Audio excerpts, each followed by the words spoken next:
Ngayong year 2024, ramdam pa ba ng mga Pinoy ang Pasko? For me, hindi na po. Oo naman, kahit mahirap. Oo naman po, pero hindi na po talaga katulad ng dati. Sa mga nakausap namin, medyo mas maraming nagsasabing hindi na gaanong nararamdaman ang Pasko.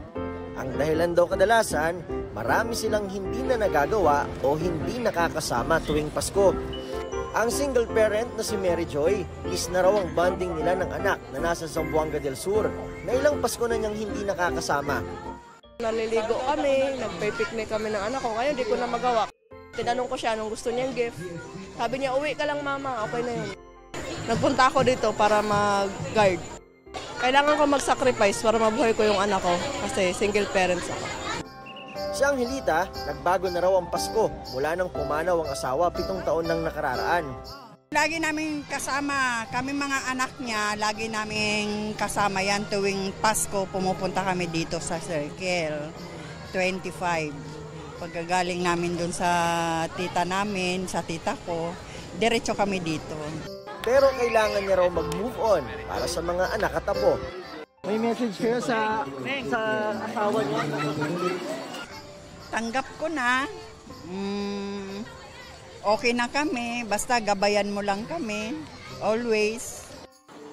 Si Jojo naman, nagpapasalamat na nariyan ang mga anak.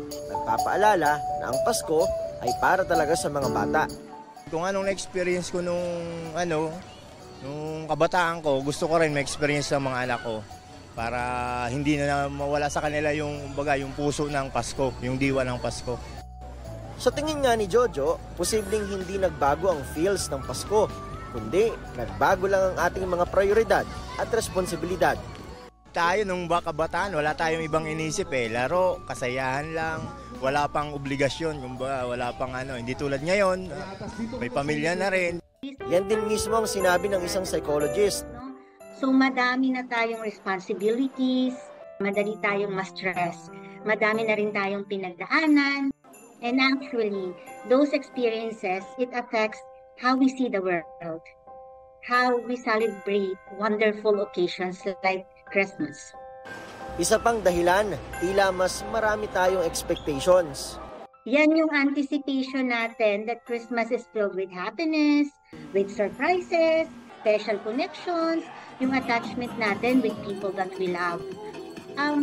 However, the problem is that anticipation leads us to disappointment. May kinalaman din daw dyan ang ating kabataan. Nung mga bata tayo, parang pag sinabing Pasko, it's so magical. Pero as adults, we now know the difference between what reality is and fantasy. Kaya hindi na ganun ka-exciting.